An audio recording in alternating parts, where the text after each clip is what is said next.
গভীর রাতে দুই চোর বাসার গেইট ভেঙে প্রাইমারি স্কুলের বিধবা মহিলা শিক্ষিকার বাসায় ঢুকে পড়ে।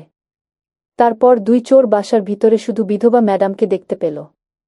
তারপর বন্ধুরা দুই চোর মিলে ম্যাডামকে একা পেয়ে যা করল তা জানলে বন্ধুরা ঠিক থাকতে পারবেন না। বন্ধুরা, আজকের গল্পটি অনেক অনেক ইন্টারেস্টিং হতে চলেছে। চলেন বন্ধুরা, মূল গল্পটি শুরু করি। হ্যালো বন্ধুরা, আমার নাম সানজিদা আক্তার লাবণী। আমাকে সবাই লাবণী বলে ডাকে।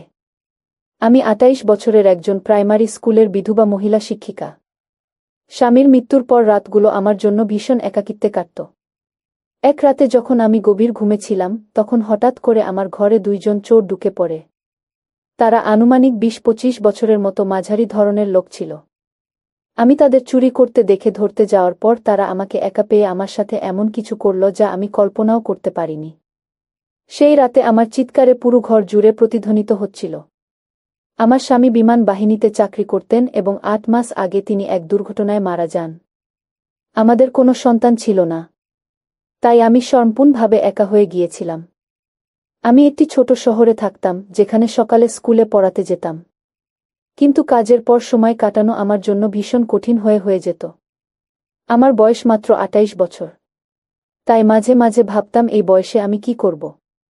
একদিন একাকিত্ব থেকে মুক্তি পেতে আমি একটি জিমে যোগদান করলাম।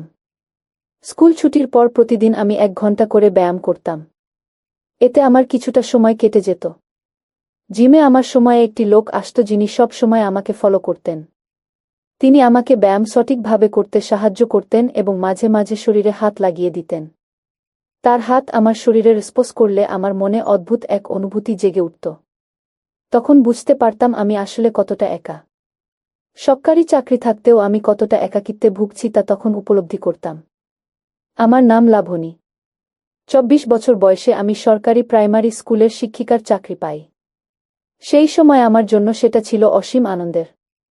সরকারি পরীক্ষা পাস করা খুবই কঠিন, তাই চাকরি পাওয়া ছিল আমার জন্য একটা বড় সাফল্য। আমার পোস্টিং ছিল বাড়ি থেকে অনেক দূরের একটি গ্রামে। সেখানে প্রথমে আমার কাজে মনোনীত ছিল না, কিন্তু ধীরে ধীরে কাজের প্রতি ভালোবাসা জন্মাল।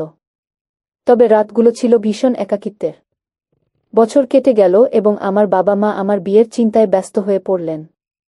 তবে আমি বিয়ে করতে চাইতাম না, কারণ চাকরি এবং স্বাধীনতা আমার কাছে খুব গুরুত্বপূর্ণ ছিল। একদিন ওই গ্রামে একটি পরিবার থেকে আমার জন্য একটি বিয়ের প্রস্তাব এলো। ছেলেটি বিমান বাহিনীতে চাকরি করত এবং বছরে ৩ মাস বাড়িতে আসত। বাকি সময়টুকু সে ডিউটিতে কাটাত। প্রস্তাবটি আমার পছন্দ হলো এবং আমি বিয়েতে রাজি হলাম। সেই সময় আমার বয়স ছিল ২৪। বিয়ের পর প্রথম ১ মাস আমার স্বামী আমার সাথে ছিলেন। তারপর তাকে ডিউটিতে চলে যেতে হলো। তার অভাব আমাকে তীব্রভাবে কাঁদাত এবং আমি রাতে তার জন্য অপেক্ষা করে থাকতাম। শুধুমাত্র ফোনেই আমাদের যোগাযোগ হতো। আমার দেবর মাঝে মাঝে আমার ঘরে আসত এবং আমার সাথে কথা বলত। সেও আমারই বয়সের ছিল। ধীরে ধীরে আমার দেবরের সাথে ভালো লাগা শুরু হলো, কারণ সে আমার স্বামীর চেয়ে বেশি সময় আমাকে দিত। সে আমাকে সব সময় হাসানোর চেষ্টা করত। আমার শাশুড়ি এটি একদমই পছন্দ করতেন না যে আমার দেবর আমার ঘরে আসতে, তাই তিনি আমাকে তিরস্কার করতেন। তবে আমি তার কথায় বেশি একটা কান দিতাম না, কারণ আমার মনে হতো আমি একজন নারী আর কতদিন এইভাবে থাকব।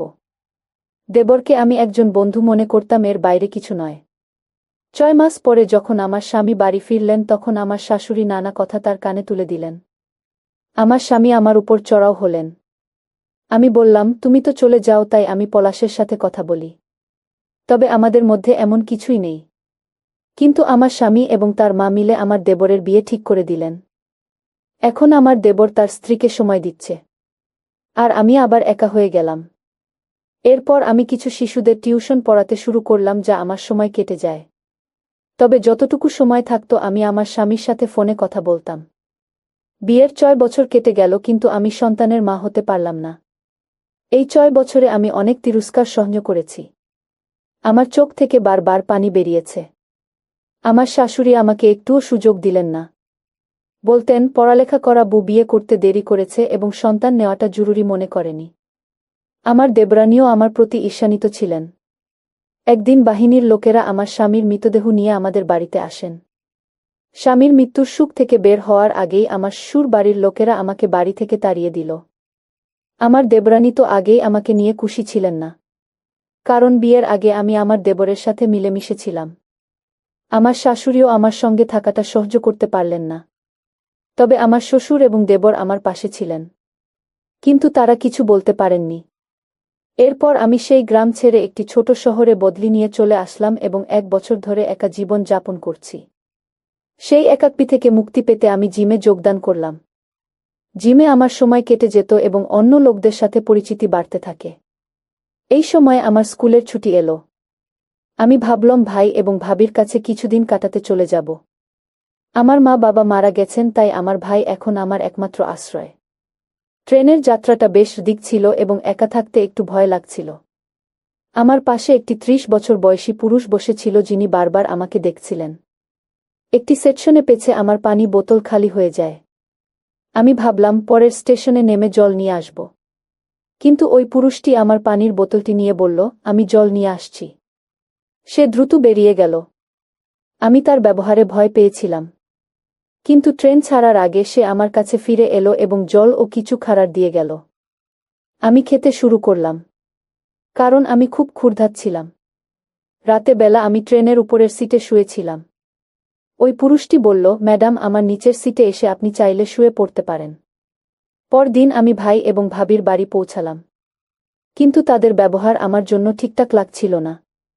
আমার ভাবি যেন আমার আশাতে খুশি হননি। কারণ আমি একজন বিধবা এবং সন্তানহীন। ভাবি বললেন, তোমার জন্য আমাদের সন্তানরা ঠিকমতো পড়াশোনা করতে পারছে না। তারা সারাদিন তোমার সাথে সময় কাটাচ্ছে এবং শয়তানি করছে। আমি কিছু বলিনি। এক রাতে আমি ঘুমিয়েছিলাম যখন ঘরের ভিতর থেকে কিছু শব্দ শুনে জেগে উঠি। আমি ভীষণ ভয়ে ছিলাম। আমি উঠে ড্রয়িং রুমের আলো জ্বালালাম এবং দেখলাম 2জন মুখোশ পরা পুরুষ আমার ঘরে ঢুকেছে। আমি কিছু বুঝে ওঠার আগেই তারা আমাকে ধরে ফেলল এবং মুখে হাত চেপে ধরল। তারা বলল, আমরা তোমার স্বামীর বন্ধু। তিনি আমাদের শেষ ইচ্ছা করেছিলেন যে আমরা তোমার খেয়াল রাখব। আমি ভয় পেলেও শান্ত হয়ে চা বানাতে গেলাম। কিন্তু আমি বুঝতে পারছিলাম না তারা কী উদ্দেশ্যে এসেছে। তারা আমার ভেজা কাপড়ের দিকে তাকিয়ে থাকল। তারা বলল, তোমার স্বামী আমাদের বলেছেন যে আমরা দুজনেই তোমাকে বিয়ে করি। আমি হতবাক হয়ে গেলাম। কিছুক্ষণ পর তারা আমাদের ছেড়ে চলে গেল। সকালে আমি দেখলাম আমার গয়নার আলমারি খোলা এবং সব গয়না গায়েব। পরে আমি জানতে পারলাম এই কাজটি আমার শাশুড়ি এবং দেবরানীর দ্বারা পরিকল্পিত ছিল। 6 মাস পর আমার দেবর এসে আমার গয়না ফিরিয়ে দিল। তিনি বললেন, ভালো কাজের ফলাফল সবসময় ভালো হয় না। আমার মা মারা গেছেন এবং আমি আমার স্ত্রীকে তালাক দিয়েছি। সেটা শুনে আমার চোখে জল এসে গেল। আমার দেবর যখন তার গয়না ফিরিয়ে দিল তখন আমার অদ্ভুত এক মিশ্র অনুভূতি জাগল। দেবর আমার হাত ধরে বললেন, ভাবি, আমি জানি তোমার সাথে অনেক অন্যায় হয়েছে। আমি আমার মায়ের ও স্ত্রীর ভুলের জন্য ক্ষমা চাই। আমি কিছুক্ষণ চুপ থেকে বললাম, ঠিক আছে, আমি তোমাকে ক্ষমা করে দিয়েছি। কিন্তু আমি এখনো একা থাকতে চাই। আমার জীবনে আর কোনো পুরুষের জায়গা নেই। তখন দেবর দৃঢ়ভাবে বললেন, ভাবি, আমি বুঝতে পারছি তুমি একা থাকতে চাও। কিন্তু আমি শুধু তোমার জন্য এসেছি, তোমার সান্ত্বনা দেওয়ার জন্য নয়। আমি আসলে তোমাকে ভালোবাসি। আমি অবাক হয়ে গেলাম। আমার দেবরের মুখে সত্যি ভালোবাসার প্রতিফলন ছিল। আমি প্রশ্ন করলাম, কিন্তু তোমার পরিবারের সঙ্গে সম্পর্ক কী হবে? দেবর গভীরভাবে জবাব দিলেন, আমার পরিবার এমন কাজ করেছে যা আমি কখনোই গ্রহণ করতে পারব না। আমি শুধু তোমার সাথে নতুন করে শুরু করতে চাই। তুমি কি আমার সাথে এই নতুন জীবন শুরু করতে চাও? আমি কিছুক্ষণ ভাবলাম। দেবরের কথার মধ্যে সত্যি কিছু ছিল যা আমার হৃদয়ের স্পর্শ করেছিল। তার মধ্যে একটি নতুন আশা, ভালোবাসার প্রেরণা জেগে উঠল। আমি বললাম, যদি তুমি সত্যিই আমার সুখের জন্য কাজ করতে চাও তাহলে আমরা একে সাথে একটি নতুন পথ খুঁজে বের করতে পারি। দেবর আনন্দের সাথে বললেন, আমি তোমার সাথে নতুন জীবন শুরু করতে প্রস্তুত। আমাদের অতীতের কষ্টগুলো এখন আমাদের ভবিষ্যতের শক্তি হবে। এরপর আমি এবং দেবর একে অপরকে নতুনভাবে জানতে লাগলেন এবং আমাদের সম্পর্কের মধ্যে গভীরতা আসতে শুরু করল। আমার একসাথে সময় কাটাতে লাগলেন, একে অপরের প্রতি অনুভূতি আবার গভীর হয়ে উঠল। আমি অনুভব করলাম যে দেবরের সাথে আমাদের জীবনের নতুন অধ্যায় শুরু করা সম্ভব। কিছু মাস পর আমি এবং দেবর একসাথে একটি ছোট বিয়ের অনুষ্ঠান করলাম, যেখানে আমার একে অপরের সাথে আমাদের নতুন জীবনের কথা প্রকাশ করলাম। আমাদের সম্পর্কের গভীরতা এবং সত্যিকার ভালোবাসার অনুভূতি চারপাশে ছড়িয়ে পড়ল।